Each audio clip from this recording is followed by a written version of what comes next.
Some of the dumb things he did, honestly, as a younger guy, how do you think he can help all the freshmen and their development? Well, Marcus is quiet by nature, but in our small group, the tight ends, he does a great job with the young tight ends, talking to them, leading them, trying to help them understand the right way, the Buckeye way to do things. So I think he's grown a lot in that, and I think he wants to pass on that to the young guys that, hey, you don't have to make some of the mistakes I made in the past in order to learn from me. Hey Ed, when in the past we've asked you a ton about how many times the tight ends are going to catch the ball or whatever, but Marcus alluded to the idea that maybe this year the tight ends are more in situations on the same type of plays where they're on the top read, when maybe in the past the same play they might not have been. Is that true, and have they been? Well, I mean, our number one objective is to get the ball to playmakers. And as we develop this offense and go through training camp, we're trying to find out who the consistent playmakers are. Marcus has shown that he can be one, so have some of the other tight ends. So more and more they become a primary receiver in the progression. So we put in passes, or the progression takes the ball to them early. And so we want to be multiple in who we get the ball to, and we have ways to get it to every position, and that's a position we definitely want to get the ball to. Kind of based on who's playing the position and not the play. Does that make sense? Yeah, not necessarily. We don't really do that. It's just calling plays where they're in the progression early. Offensively, what's been the biggest focus so far? I know it's early. JT talked about up-tempo is a big focus. What's been maybe the biggest focus offensively? Yeah, just getting into a rhythm, playing fast, trying to be aggressive on offense, aggressive in tempo, aggressive in play calling, aggressive in throwing the ball, just an aggressive mindset at a fast tempo. Is he had to jump into that right from the start just so everyone understands the tempo you're looking for, Ed? Yeah, we didn't waste any time. We jumped right into tempo early. And we obviously in these long practices can't do that the whole day, but we have certain segments where we emphasize the tempo, and we mix it in there. So it's a way for us, again, to be the aggressor on offense. You got one of the best quarterbacks in the country, but behind him you have 2-3 guys that have never taken a college snap. How do you get the quarterbacks up to speed behind JT?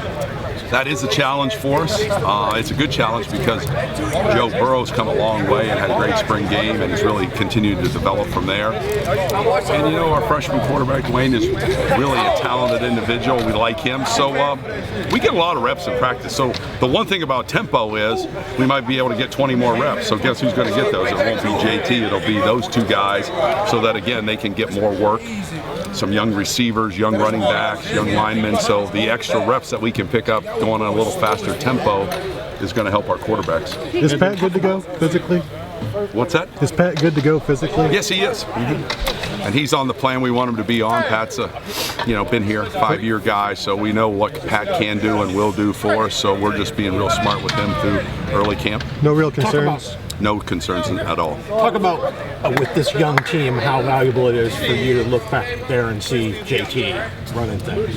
Well, whether you had a veteran team or a young team, to have a JT Barrett, one of the best quarterbacks in the country, somebody you trust, you respect, and is a great leader, I mean, that's where it all starts.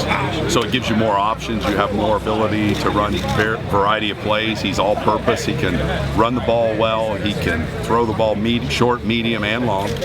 And, great leader. So it just makes you feel good. When you got Pat Elflein at center, JT Barrett, that's a great starting point. Are you already seeing the benefits of coaching tight ends so that you can more focus on the offensive side of things as the offensive coordinator? Are you seeing any benefits thus far that are showing up? Well, with a guy like Greg Stadura here, that allows him to have eyes on 5. I can have eyes now, instead of on those 5, more on the 6 skill. We have great coaches at the skill, but it allows me to have eyes on that a little bit more and just see things and be more involved in the whole package. I mean, now it's just kind of a better fit in terms of doing the whole thing. Yeah, I joked with Marcus is the reason the tight ends might see more action, more balls this year is because the offense coordinator is your coach. Probably only makes sense, right? Yeah. But seriously, when you moved upstairs to the Michigan game, from then on, the offense seemed What game? What game? The game against y'all's Team rival. up north. Okay. I think they're called Michigan. But anyway, when you moved over, from that point on, what did you see offensively that clicked? I mean, what did you see that maybe was different? Well, the whole thing about being removed like that elevated is you can process all the information without it being relayed to you. Someone doesn't have to see it, tell it to you, then you don't have to listen to it, process it, and then make a decision. You can do all that on your own. So that transition time is 1 or 2 seconds instead of 7 or 8 seconds, and then you can go faster. Or you have more time to think. If you don't want to go faster, you have a little more time to decide. So, and you see all the nuances. You know, you don't have to have somebody tell you, hey, well, the corner's playing heavy inside to the field and the boundary will linebacker's always doing this.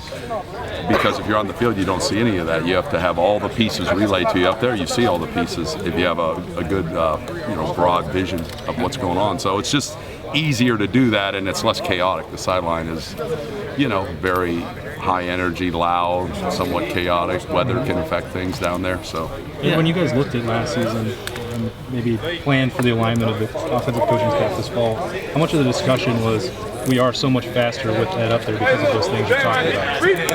How much quite a bit. That's the way Coach wanted to go, so that we could play faster and that we could process faster and then get the information from myself and Tim Beck in the press box down to the field as quickly as we can. And so it was a good working mix, because you guys know I worked with Tim Beck before at Kansas, and we had a lot of success together doing that.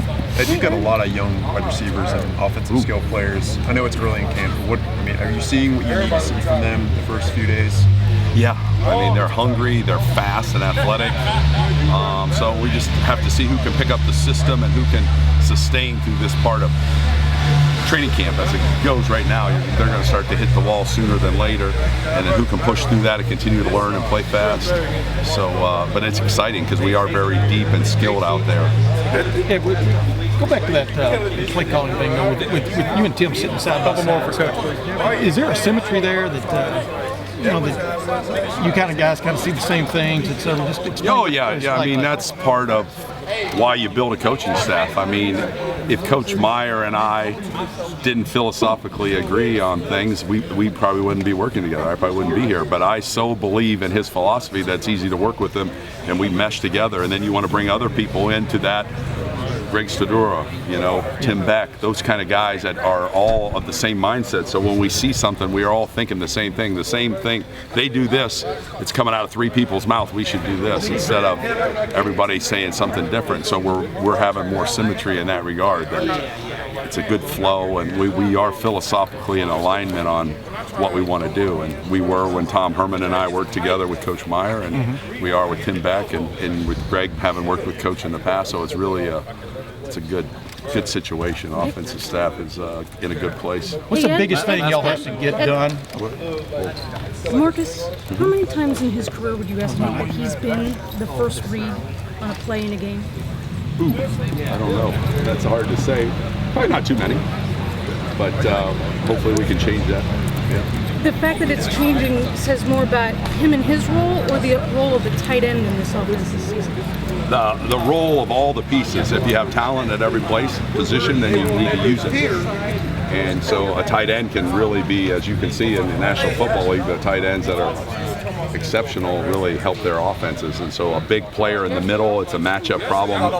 He has tremendous speed and good hands, understands the passing game very well. So now we have perimeter threats, we have inside threats, and we can run the ball.